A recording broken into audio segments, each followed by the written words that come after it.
दोस्तों, एक बार फिर आपका स्वागत है, अभिनंदन है आपके अपने YouTube channel Aryan institute Allahabad में। दोस्तों, जैसा कि आप जानते हैं, मैं आपके सेमेस्टर के दौरान मैंने भैया आपसे कहा भी था कि आपके सेमेस्टर के दौरान जो भी बुकें आपकी हैं, मैं उसको सीरियल बाय सीरियल कवर करते हुए चलूँगा। तो आज उसी के क्रम में मैं आपके यहाँ एजुकेशन सेकंड पेपर जो आपका है, शिक्षण अधिगम का सिद्धांत अगर कहा जाए, तो आज हमारा वही दूसरा लेक्चर आपके सामने प्रोवाइड होने जा रहा है। जैसा कि आप जानते हैं, मैंने प्रीवियस लेक्चर में आपसे बात किया हुआ था, कुछ उसके बेसिक पॉइंट पर मैंने बहुत बेसिकली तरीके से आपको समझाया हुआ था।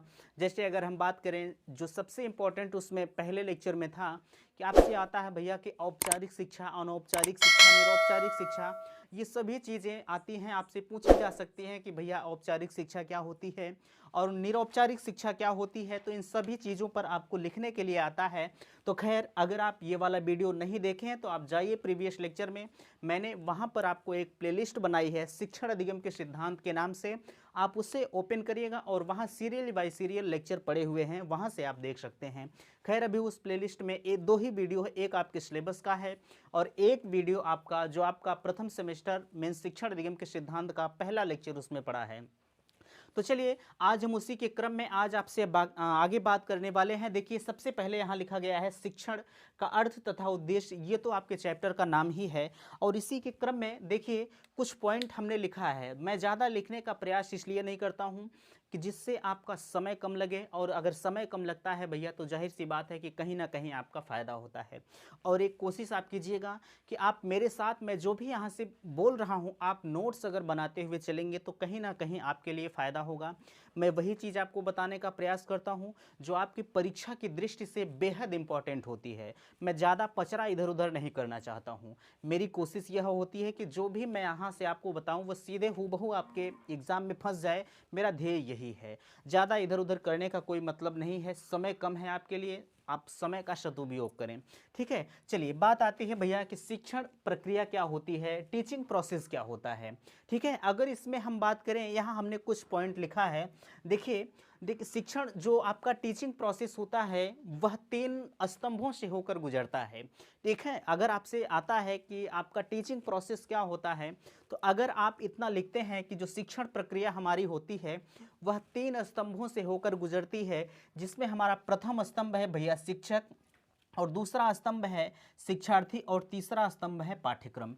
इन तीनों के माध्यम से हमारा जो भी टीचिंग प्रोसेस होता है वह होके गुजरता है। जरा सा आप अपने विचार से समझें और सोचें, अगर इन तीनों में से जो भी, अगर हम यहाँ टीचिंग कर रहे हैं, अगर हमारा कोई पाठ्यक्रम नहीं होता और अगर आप नहीं होते, जैसे मान लीजिए मैं शिक्षक हुआ, ठीक है, मैं एक शिक्षक हूँ और आप एक शिक्षार्थी हैं भैया, मैं आपके पाठ्यक्रम को कवर करने की कोशिश कर रहा हूँ। अरे, अगर यही हमारा पाठ्यक्रम नहीं होता और हम और आप होते तो हमारा और आपका कोई मतलब नहीं होता। जब तक इन तीनों का मेल नहीं होगा तब तक हमारा टीचिंग प्रोसेस कभी पूरा नहीं होगा। ठीक है, अगर हम बात करें आपसे प्रथम स्तंभ की, तो आपका प्रथम स्तंभ यहाँ दिख रहा है कि शिक्षक होता है। ठीक है, प्रथम स्तंभ आपका शिक्षक होता है, जिसके पास अपनी योग्यता होती है, अपनी क्षमता होती है, अपना गुण होता है, उसका आदर्श होता है, उन सभी को आपके सामने प्रस्तुत करने की कोशिश करता है। एक शिक्षक का यह सबसे बड़ा धर्म होता है। ठीक है, अगर यही हम बात करें आपसे कि द्वितीय जो आपका होता है वह शिक्षार्थी होता है। ठीक है, शिक्षार्थी जो होता है वह आपके द्वारा किए गए कार्यों से वह सीखता हुआ जो है चलता है, जो आप उस अपने टीचिंग के मेथड में उसे बताते हैं, वह शिक्षार्थी जो है वह सीखता हुआ चलता है। और यही तृतीय स्तंभ है। तृतीय स्तंभ जो शिक्षक और शिक्षार्थी होते हैं वह पाठ्यक्रम के हिसाब से सीखने का काम करते हैं। ये आपको बहुत अच्छी तरह से पता है। उम्मीद करते हैं कि ये सारी बातें आपको समझ में आ गई होंगी। ठीक है, जैसे अगर हम यहाँ तृतीय स्तंभ टीचिंग की बात करें, तो जिसके द्वारा बालक अपने व्यवहार में परिवर्तन लाता है। भैया, जब यहीं से मान लीजिए सपोज दैट की बात करें, मैं यहाँ से आपको समझाने का प्रयास कर रहा हूँ, जाहिर सी बात है कि एक टीचिंग के माध्यम से मैं आपको बताने का प्रयास कर रहा हूँ। ठीक है, जब आप इस चीज़ को सीख जाएंगे तो क्या आपके व्यवहार में परिवर्तन नहीं होगा? बिल्कुल आपके व्यवहार में परिवर्तन होता है। तो टीचिंग का यही मकसद होता है, एक भैया एक पशु भी होता है और एक हम आप होते हैं, तो जाहिर सी बात है कि पशु को कोई शिक्षा नहीं दी जाती, हमें आपको शिक्षा इसलिए दी जाती है कि हमारे और आपके व्यवहार में परिवर्तन आए। ठीक है, तो शिक्षा का यही मतलब होता है। चलिए अब बात आती है, इतनी चीज़ें उम्मीद करते हैं कि आप समझ गए होंगे। अगर आपके एग्ज़ाम में आता है कि शिक्षण प्रक्रिया मीन्स टीचिंग प्रोसेस क्या होती है, तो अगर आप इतना एक हेडिंग के माध्यम से लिख देते हैं तो एग्जामिनर पूरी तरह से संतुष्ट होता है कि हाँ बच्चे को आ रहा है। ठीक है, चलिए अब इसमें हम बात करते हैं कि शिक्षण की कुछ विशेषताएं होती हैं। ठीक है, शिक्षण की कुछ अपनी विशेषताएं होती हैं, उन विशेषताओं पर हम आपसे आगे बात करते हुए चलते हैं, इसे हम इरेज करते हैं। देखिए शिक्षण की जो भी विशेषताएं भैया होती हैं, मैं लिखूंगा नहीं दोस्त, आप समझते हुए चलेंगे, क्योंकि लिखना थोड़ा सा असहज महसूस करता हूँ। हालांकि अगर लिखना चाहूँ तो लिख सकता हूँ, लेकिन दोस्त मेरा मकसद होता है कि आप समझ जाएं, सबसे बड़ा उद्देश्य हमारा यही होता है।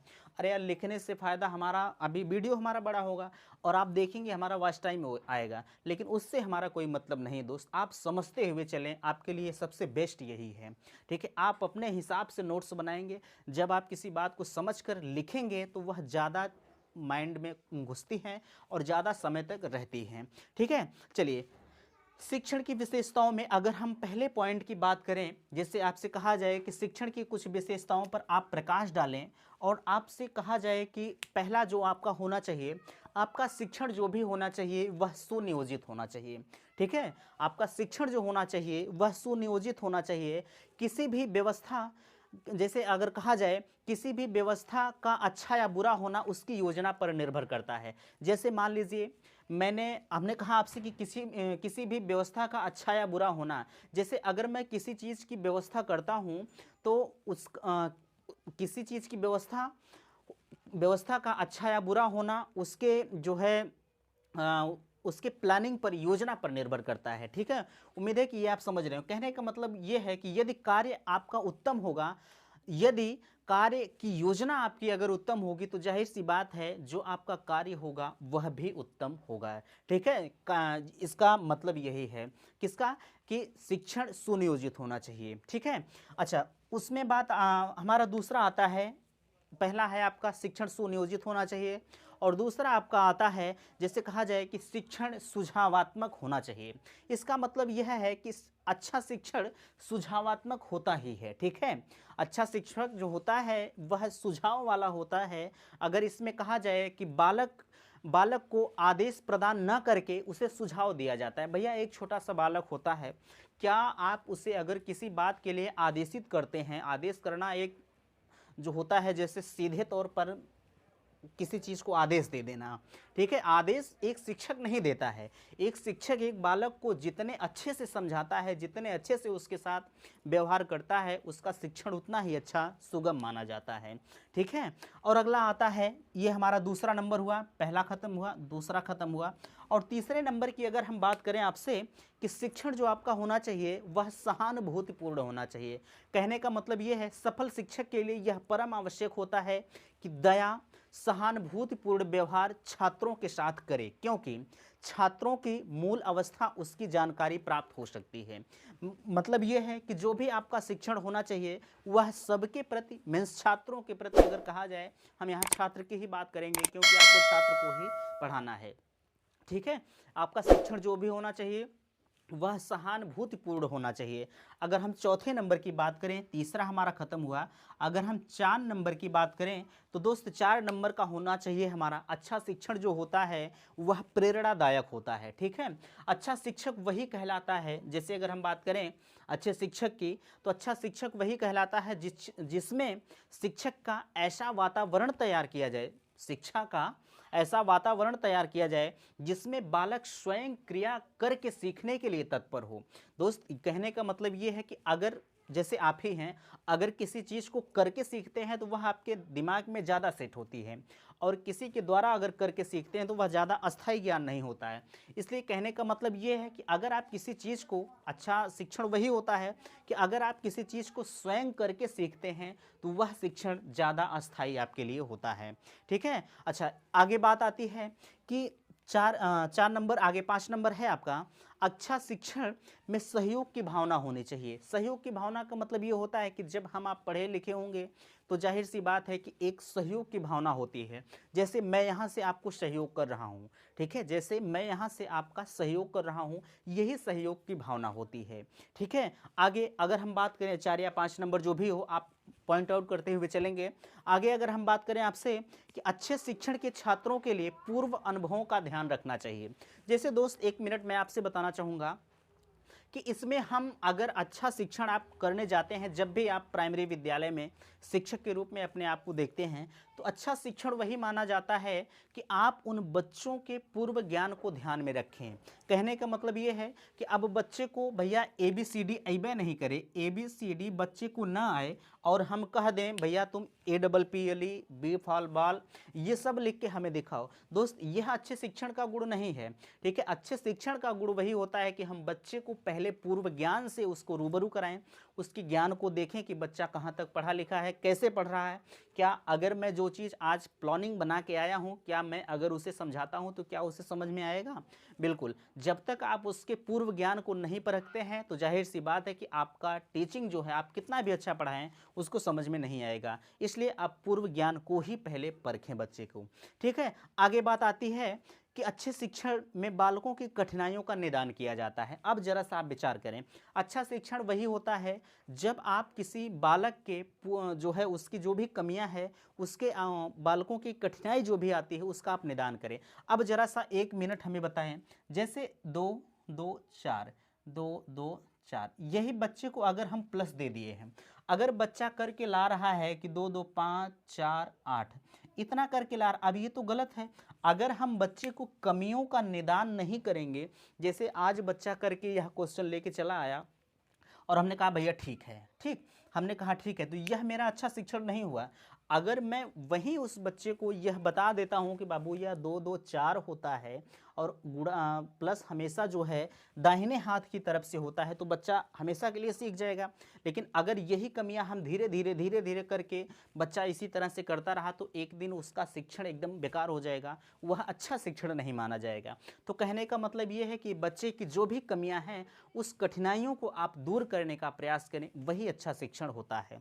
अगर नीचे हम बात करें, अगला क्रम जो होगा, अच्छा शिक्षण बालकों में आत्मविश्वास पैदा करता है। कहने का मतलब ये है कि भैया जब यह बच्चा सीख लिया कि नहीं 2 2 4 होता है, ठीक, 2 2 4 होता है, और आगे जो भी क्वेश्चन आता है सारे क्वेश्चन को वह करता हुआ चला जाता है, तो जाहिर सी बात है कि उसके अंदर एक आत्मविश्वास पैदा होता है कि नहीं अब मैं कर रहा हूँ। ठीक है, तो सबसे बड़ी बात होती है आत्मविश्वास। अगर आपके पास आत्मविश्वास नहीं है तो जाहिर सी बात है कि आप जिंदगी में कुछ नहीं कर सकते। ठीक है, तो बच्चे के अंदर आपको आत्मविश्वास पैदा करना है कि नहीं भैया आप कर सकते हो इस तरह। ठीक है, आप इस क्वेश्चन को कर सकते हो, अभी मैं आगे भी क्वेश्चन दूंगा आप उसे भी कर सकते हो। इसी तरह से आपको सहानुभूति, उसके अंदर आत्मविश्वास पैदा करना है कि तुम एक अच्छे लड़के हो, तुम सब कुछ कर सकते हो। ठीक है, तो कहने का मतलब ये है कि जब तक आप आत्मविश्वास नहीं पैदा करते आपके अपने बच्चे को ऊपर, तब तक आपका शिक्षण जो है वह उपचार जो है आपका शिक्षण पूर्ण नहीं माना जाएगा। तो आप बच्चे के अंदर हमेशा जो है आत्मविश्वास जागृत करने का प्रयास किया करें। ठीक है, आगे बात आती है लास्ट, अगर हम बात करें आपसे, देखिए ये क्या कहते हैं, शिक्षण की विशेषताओं में हमारा अगला क्रम है अच्छे शिक्षण बालकों का ज्ञान का उचित मूल्यांकन कराता है। कहने का मतलब ये है जो भी अच्छा शिक्षण होता है बालकों के ज्ञान का उचित मूल्यांकन कराता है। ये इनका कहने का मतलब ये है कि जो भी आपका अच्छा शिक्षण होता है भैया, बालक के अंदर जो भी ज्ञान होता है उसका मूल्यांकन आप उचित तरीके से कर सकते हैं। ठीक है, बालक को जब भी आप परखना चाहते हैं तो बालक को कुछ क्वेश्चंस वगैरह देते हैं, उसके ज्ञान का निर्धारण हम कर लेते हैं कि नहीं बच्चा कितना समझदार है, कितना पढ़ सकता है, कितना लिख सकता है। उम्मीद करते हैं कि सारी बातें आपको समझ में आई होंगी। और आगे हम बात करते हैं, अब ये तो हमारा ख़त्म हुआ भैया। देखिए आपको अगर समस्या हो रही है दोस्त, तो मैं समझ सकता हूं, अगर मैं यहाँ लिख के आपको बताता तो ज़्यादा मज़ा आता, लेकिन दोस्त संसाधन की कमी होने के कारण जो है थोड़ी सी असुविधा महसूस हमें भी होती है, लेकिन मैं एक एक पॉइंट को क्लियर करते हुए आपको समझाने का प्रयास कर रहा हूँ। देखिए बात आती है तीसरे नंबर की कि शिक्षण की समस्या कहाँ हो सकती है। ये सब यार एकदम बहुत बेसिक चीज़ है, आप अगर थोड़ा सा दिमाग लगाएंगे तो समझ जाएंगे। ठीक है, शिक्षण में जो आपका जब आप शिक्षण करते हैं तो आपको समस्या कहाँ होती है, ज़रा सा आप अपने दिमाग पर जब जोर डालेंगे तो सारी चीज़ें खुद स्पष्ट होती चली जाएंगी। एक शिक्षक होता है वह सिर्फ आपको राह दिखाने का कार्य करता है। अगर इसमें हम पहले बात करें आपसे कि जो आपका शिक्षण की समस्या होती है दोस्त, शिक्षण की समस्या में छात्र एवं अध्यापक के बीच संबंध स्थापित करने में समस्या होती है। स्थापन की समस्या, कहने का मतलब ये है कि जब शिक्षक और छात्र के बीच में ही वैमनस्य होगा, दुश्मनी होगी, तो जाहिर सी बात है कि शिक्षण में समस्या होगी। आजकल के बच्चे को हम देखते हैं कि जब बच्चा विद्यालय जाता है तो उसके अंदर एक वैमनस्यता होती है कि नहीं, ये शिक्षक अच्छा नहीं पढ़ाता, ये अच्छा है बुरा, ये चीज़ आपको नहीं देखना है। आपको सिर्फ शिक्षक से जो उसके अंदर की अच्छी चीज़ें हैं उसी चीज़ को आपको ग्रहण कर लेनी है। बाकी यार शिक्षक क्या करता है उससे आपसे नहीं मतलब होना चाहिए, ठीक है। कहने का मतलब ये है कि शिक्षक चाहे भला हो चाहे बुरा हो, चाहे हम बुरे हों या गंदे हों, कुछ भी हों, सिर्फ मेरे अंदर जो अच्छाइयाँ हैं आप उस चीज़ को ग्रहण कर लीजिए, मेरे अंदर की कमियों को आप छोड़ दीजिए। हमारा और आपका साथ सिर्फ यहीं तक है, जब तक आप मेरे साथ बढ़ते हैं तब तक हम आपके साथ एक अच्छा बिहेव करें, यही सबसे बड़ा उद्देश्य होता है। बाकी हम करते क्या हैं इससे आपसे मतलब नहीं होना चाहिए, ठीक है। आगे बात आती है कि नवीन शिक्षण विधियों की प्रयोग में समस्या। दोस्त आजकल के शिक्षक ये होते हैं कि वो जो पुरानी ढर्रा है उसी पर चलते रहते हैं। हमें नई नई टेक्निक लानी चाहिए। एक बच्चे को समझाने के लिए हमें नई नई टेक्निक लानी चाहिए कि नहीं, हम बच्चे को किस प्रकार से समझाएं कि वह पूर्ण रूप से संतुष्ट हो जाए, ठीक है। बच्चे को हम किस तरह से समझाएं कि वह पूरी तरह संतुष्ट हो जाए। इसीलिए जब तक आपको नई नई टेक्निक वगैरह का ज्ञान नहीं होगा, शिक्षण के सूत्रों का ज्ञान नहीं होगा, तब तक आपको एक अच्छा जो है शिक्षण में समस्या हमेशा होती रहेगी, आपका शिक्षण सफल नहीं माना जाएगा, ठीक है। अब बात आती है कि अगला नंबर, नवीन उपकरणों का ज्ञान तथा उनके प्रयोग में समस्या। दोस्त अगर हम आपको नया उपकरण कोई दे दें, जैसे कुछ लोग होते हैं हमेशा व्हाइट बोर्ड पर लिखे हुए आते हैं और उनको अगर एकाएक डिजिटल बोर्ड दे दिया जाए तो बड़ी समस्या होती है, ठीक है। तो वही कहने का मतलब ये है कि नवीन उपकरणों का ज्ञान तथा उनके प्रयोग की समस्या ये हमेशा होती है, इसलिए आप सभी चीज़ों को अच्छे से करते हुए चलिए। आगे बात आती है कि छात्रों के मूल्यांकन की समस्या। अच्छे शिक्षण की समस्या यह होती है, ठीक है, शिक्षण की समस्या में यह आती है, एक शिक्षक होता है वह छात्रों का मूल्यांकन करने में उसकी समस्या होती है कि हम छात्रों का मूल्यांकन कैसे करें, ठीक है। और बात आती है कि छात्रों में उपद्रवी छात्रों की समस्या। कुछ छात्र होते हैं जो क्लास में, जैसे बात करें आपसे, क्लास में यहाँ भी हैं, कुछ क्लास में होते हैं जो बार बार आपको डिस्टर्ब करने का प्रयास करते हैं, ठीक है। डिस्टर्ब करने का प्रयास करते हैं तो उन्हें आप समझाने का प्रयास करें। जब वह बार बार डिस्टर्ब करेंगे तो जाहिर सी बात है कि एक बच्चे के कारण पूरी क्लास हमारी डिस्टर्ब होती है। तो आप ऐसा कदापि ना करें, आप किसी तरह से उसे समझाने का प्रयास करें कि भैया बाबू जो भी आप समझ पाए हो, ठीक है, किसी तरह से समझ जाता है तो आपके लिए बेस्ट है, ठीक है। उम्मीद करते हैं कि ये चीज़ें आप समझ गए। और लास्ट में बात आती है, मैंने आपसे कहा कि शिक्षक एवं छात्र में वैमनस्य की समस्या होती है, दुश्मनी की समस्या होती है। ये सारी चीज़ें उम्मीद करते हैं कि आपको समझ में आ गई होंगी। दोस्त अब बात आती है, यहाँ तक की बातें क्लियर हुई, शिक्षण के विभिन्न उद्देश्य होते हैं। हमारा लगभग अब चैप्टर फिनिश की ओर चल रहा है। देखिए शिक्षण के कुछ उद्देश्य होते हैं, ठीक है। कक्षा शिक्षण के आधार पर अगर देखा जाए तो शिक्षण के उद्देश्य हमारे दो प्रकार के हो सकते हैं। पहला हमारा हो सकता है सामान्य उद्देश्य, पहला हो सकता है सामान्य उद्देश्य, और दूसरा हमारा हो सकता है विशिष्ट उद्देश्य। ये पहला हमारा है, ये दूसरा हमारा है, ठीक। सामान्य उद्देश्य और विशिष्ट उद्देश्य मीन्स कहा जाए general AIIMS and specific AIIMS कहा जाता है, ठीक है। इंग्लिश की बात मैं कर रहा हूँ। आगे अगर हम बात करें भैया सामान्य उद्देश्य क्या क्या हो सकते हैं, तो पहले मैं सामान्य उद्देश्य की बात करता हूँ, अभी मैं आगे आता हूँ विशिष्ट उद्देश्य की बात मैं आगे करता हूँ। देखिए सामान्य उद्देश्य की बात अगर हम करें तो सामान्य उद्देश्य में हमारा पहला पॉइंट आता है कि बालक को उसके जीवन से संबंधित उपयोगी ज्ञान प्रदान करना चाहिए। कहने का मतलब ये है कि बालक को उसके जीवन से संबंधित उपयोगी ज्ञान प्रदान करना चाहिए। दोस्त ये कहने का मतलब ये है कि अगर कोई बालक होता है उसके जीवन से आप किसी चीज़ को जोड़ते हुए ले चलते हैं तो उसके दिमाग में जल्दी चीज़ें वो सेट हो जाती हैं। यही कहने का मतलब ये है कि बालक को उसके जीवन से संबंधित ज्ञान का प्रयोग करना चाहिए, ठीक है।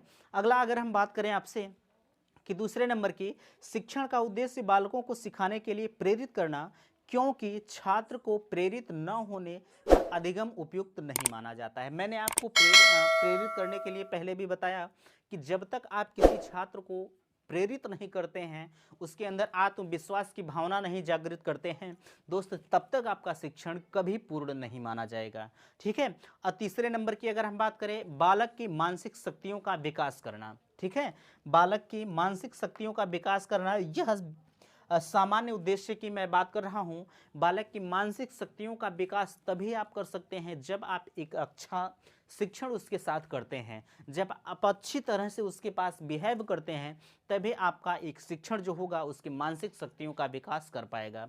ठीक है। आगे हम अगर बात करें आपसे कि बालकों में क्रियाशीलता का विकास करना तथा उन्हें क्रिया करने का अवसर प्रदान करना।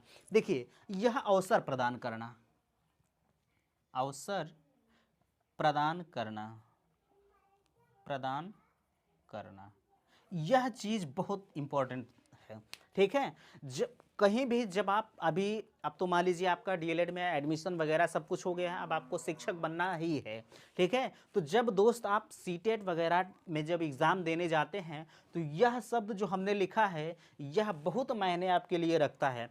अगर कहीं भी बालक को आप जब आप एजुकेशन पढ़ेंगे तो कहीं भी दंड का प्रावधान है ही नहीं। ठीक है। बालक को सिर्फ आपको अवसर बार बार देना है। ठीक, अवसर देना है। यही चीज़ आप एक नोट कर लीजिएगा कि बालक को हम अगर कहीं भी आपके एग्ज़ाम में आता है इसी तरह अगर उसमें अवसर शब्द दिया है तो आपका वही सही होता है।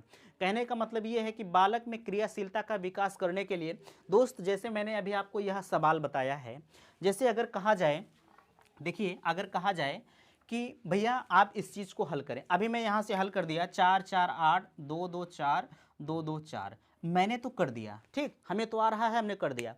वही मेरा बालक बैठा है, मैं उसे पढ़ा रहा हूँ।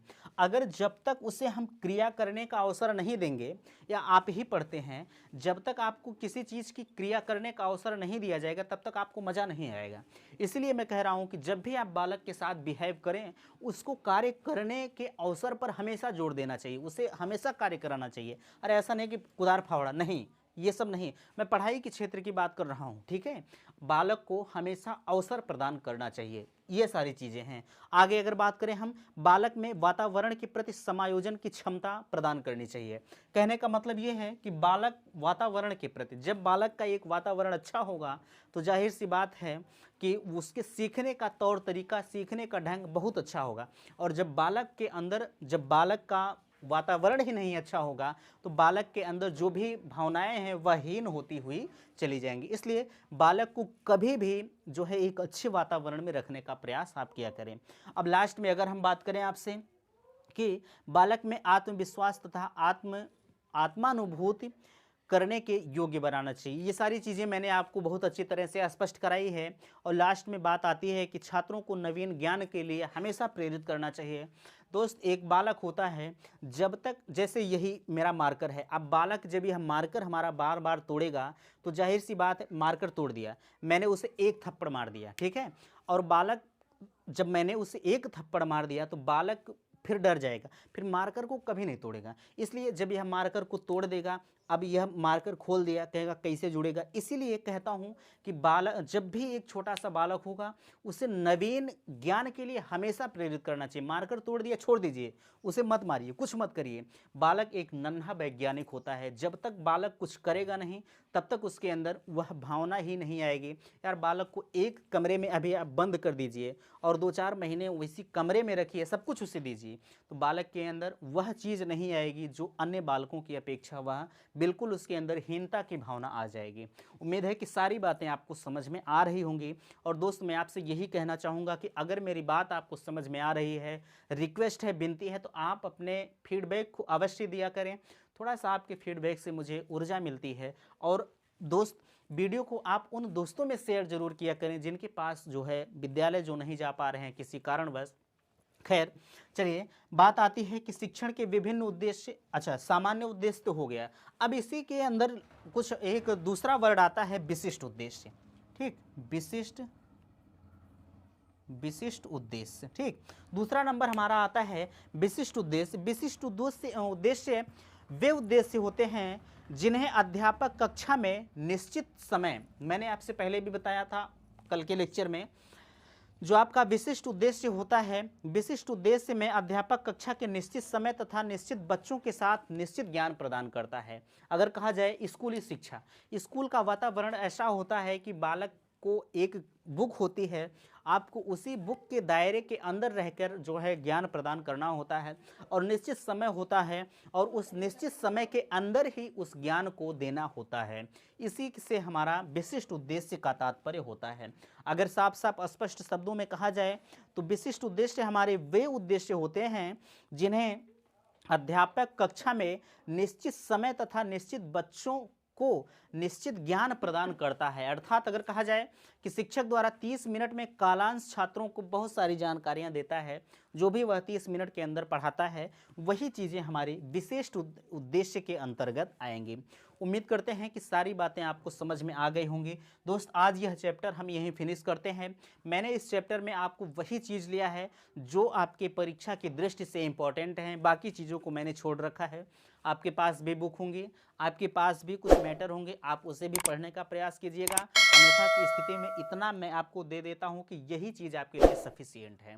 उम्मीद है कि सारी चीज़ें आपको समझ में आई होंगी। वीडियो पसंद आया है तो चैनल को सब्सक्राइब जरूर करें, क्योंकि मैं सभी वीडियो का आपको धीरे धीरे करके लेक्चर प्रोवाइड करूँगा। तो फिर थैंक्स, धन्यवाद।